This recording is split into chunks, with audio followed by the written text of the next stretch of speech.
Shegovinu wani yomano. Ifula sodobu, evergreen wani yomano. Ifula sodobu, eleganza wani yomano. Ifurola kaya, okwa godu ko wanaka.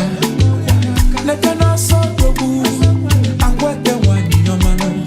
Ifusanu mujo dobu, imara no dobu ne mofoma. Odobu ne mofoma. Odobu ne